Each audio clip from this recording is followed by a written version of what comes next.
உங்க வீட்ல இருக்கிற டிவி மூலமா கேமராவை அக்சஸ் பண்ணி உங்களை பார்க்க முடியும்னு சொன்னா நீங்க நம்புவீங்களா? ஒரு சில ஸ்மார்ட் டிவில பில்ட்-இன் கேமரா இருக்கும். அது மோஸ்ட்லி வீடியோ கால்ஸ்க்காக பொருத்தப்பட்டிருக்கும். ஸ்மார்ட் டிவி பிளாட்ஃபார்ம்ல நம்ம செய்யக்கூடிய ஒரு விஷயம் டிவியில இருக்கிற கேமராவை அணுகுற அளவுக்கு பிரவுசர் அபியூஸ் பண்றது. கொஞ்சம் எக்ஸ்ட்ரா கோட் இருந்தா கேமரா ஆன் பண்ண முடியும். இப்போ இவருக்கு நடந்தது இதுதான். இது இன்விசிபிளாவும் செய்ய முடியும். அதாவது நீங்க பார்த்துட்டு இருக்கிற வெப் பேஜ் பின்னாடி கேமரா ஓடிட்டு இருக்கும். சிம்பிளா சொல்லணும்னா உங்க பெட்ரூம்ல டிவி பார்த்துட்டு இருக்கிறப்போ யாரோ ஒரு ஆள் உலகத்துல ஏதோ ஒரு காஃபி ஷாப்ல இருந்துட்டு உங்களை பார்க்க முடியும். ஜஸ்ட் நெட்வொர்க் கனெக்ஷன் இருந்தா போதும் உங்க டிவியில இருக்கிற கேமரா ஆன் பண்ணவும் முடியும்.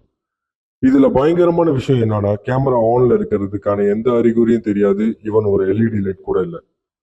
ஸோ அது உங்களை பார்த்துட்டு இருக்கோம் உங்களுக்கு தெரியாம. ஸ்மார்ட் டிவி ஏன் எதுக்காக ஹேக்கர்ஸோட பிளே கிரவுண்டா இருக்குன்னு நீங்க யோசிக்கலாம். ஏன்னா அது கம்ப்யூட்டர். வெறும் ஒரு டியூப் இல்ல எலக்ட்ரானிக்ஸ். இப்போ ப்ரௌசர் அதோட டிவைசஸ் எல்லாம் லினக்ஸ் மூலமா ரன் ஆகுது. இப்போ உண்மையான பிரச்சனை எப்போ ஆரம்பிக்கும்னா எப்போ நீங்க ஆன்லைன் பேங்கிங் பர்ச்சேசிங் பண்றீங்களோ அப்போ பேங்க் அட்ரஸ் எடுத்து அதை வேற ஐபி அட்ரஸ்ல டிரான்ஸ்லேட் செய்ய முடியும். உங்க ஒவ்வொரு அசைவையும் உங்களுக்கு தெரியாம இன்டர்நெட் சர்வீஸ் ப்ரொவைடர்ஸ் பார்த்துட்டு இருப்பாங்க.